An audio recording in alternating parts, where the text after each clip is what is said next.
Au cœur de la savane, là où le soleil embrasse la terre rouge et que les chants des anciens flottent dans le vent, se trouvait le village d'Ekele. Un lieu paisible où les traditions étaient sacrées, et où chaque aube était saluée par le tam-tam du vieux Malama, le gardien du savoir. Mais derrière cette sérénité, un lourd secret dormait sous les racines d'un baobab millénaire, que nul n'osait approcher. Naya, une jeune fille de 17 ans, belle comme la lune d'août, était l'orpheline du village. Recueillie par sa grand-mère, elle avait un don étrange, elle rêvait souvent d'événements avant qu'ils ne se produisent. Les anciens disaient qu'elle avait la vue des ancêtres, mais d'autres la craignaient, murmurant qu'elle était marquée par les esprits. Une nuit, Naya rêva du baobab pleurant du sang, et de femmes en larmes criant le nom de leur fils disparu. Le lendemain, un jeune garçon du village, Kobi, ne rentra jamais du puits. Le conseil des anciens convoqua Malama. Le vieux sage hocha la tête, grave. Le mal ancien se réveille. Il y a 100 ans, le village avait scellé un pacte avec l'esprit du baobab, pour protéger la terre contre la sécheresse. En échange, un enfant devait être offert tous les 50 ans. Mais à la dernière lune noire, le sacrifice n'avait pas eu lieu.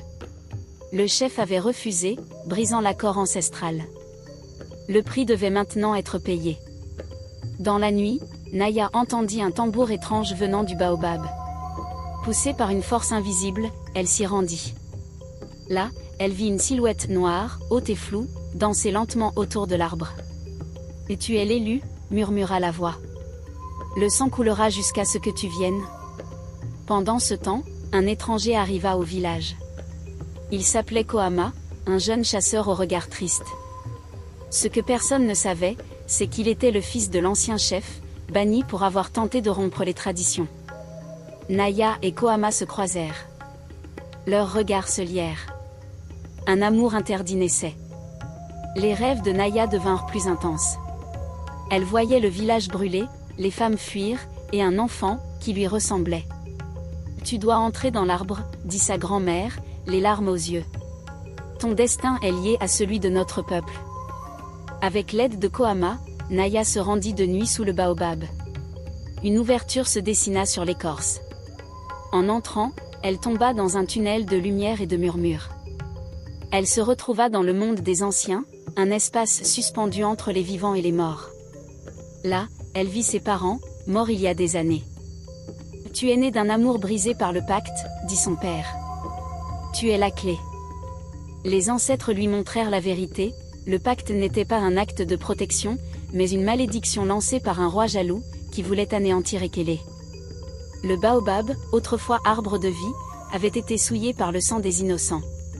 Seule une descendante du sang royal pouvait briser la malédiction.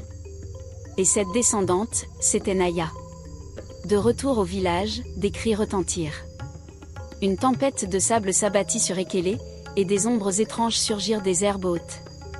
Kohama prit sa lance. Naya, elle, s'avança vers le baobab, portant une jarre d'eau bénite par les anciens esprits. Elle la versa sur les racines. L'arbre hurla. Une lumière intense jaillit. Les esprits hurlants furent aspirés dans le tronc.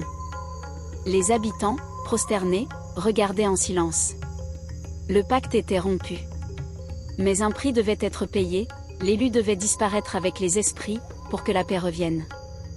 Naya, le regard paisible, se tourna vers Kohama. « Mon amour, je suis née pour sauver, pas pour rester. » Elle entra dans le tronc du baobab. Celui-ci se referma, silencieux. Le ciel s'éclaircit. Le calme revint. Le village était sauvé. Des mois plus tard, une pluie abondante bénit la terre. Le baobab, jadis sombre, porta des fleurs d'or jamais vues. Kohama devint chef du village. Il fit ériger une statue de Naya près de l'arbre, et chaque année, les enfants venaient y chanter. Un jour, une petite fille naquit. Elle avait les yeux de Naya. On l'appela Ayana, celle qui revient. Elle aussi rêvait. Le cycle recommençait. Mais cette fois, dans la lumière. On raconte encore, dans les villages d'Afrique, que lorsque le vent souffle dans les branches d'un vieux baobab, ce sont les larmes de Naya qu'on entend. Pas des larmes de tristesse, mais d'amour.